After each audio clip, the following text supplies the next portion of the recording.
Hello everyone, তো নিয়ে চলে এলাম আরও একটা মিনি ব্লগ। তো আজকে তোমাদের সঙ্গে শেয়ার করব আমার দিদির বিয়েতে মেনুতে কী কী ছিল। তো দেখো, প্রথমে আমি মেনু কার্ডটা দিয়ে দিয়েছি, তোমরা আমার চাইলে পজ করে দেখে নিতে পারো। তো তারপর এখানে দিয়ে দিয়েছে প্লেট, তার সাথে দিয়েছে টিস্যু পেপার। দেন আমি একটু ভালো করে প্লেটটা মুছে নিয়ে এখানে আমার বন্ধু আমাকে হেল্প করছে, কারণ আমি ভিডিও করছিলাম তাই। সো তারপরে আমাদেরকে দিয়ে দিল লেবু। চলে এলো গরম গরম রুমালি রুটি, তার সাথে ছিল পনির লবাবদার, যেটা খেতে কিনা দারুণ ছিল। তারপরে এই দুটোকে একসঙ্গে করে একদম মুখে চালান করে দিলাম, দারুণ ছিল খেতে। যাই হোক, তারপরে দিয়ে দিয়েছে আমাদের এখানে ফিশ ব্যাটার ফ্রাই, এটাও খেতে মারাত্মক লেগেছিল।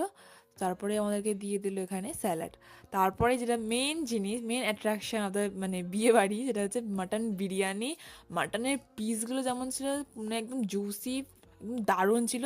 এটা কিন্তু যে সে বিরিয়ানি নয়, আরসালান থেকে মেন শেফ এসেছিলো আমাদের এখানে রান্না করতে। এটা হলো আরসালানের মটন বিরিয়ানি, তার সঙ্গে ছিল চিকেন চাপ, যেটাও কিন্তু বেশ ভালো ছিল। দুজনের কম্বিনেশন দারুণ লাগলো। তারপর আমি আরও একটা মাটন নিয়ে নিয়েছি, যেটা খেতে এত সুন্দর ছিল।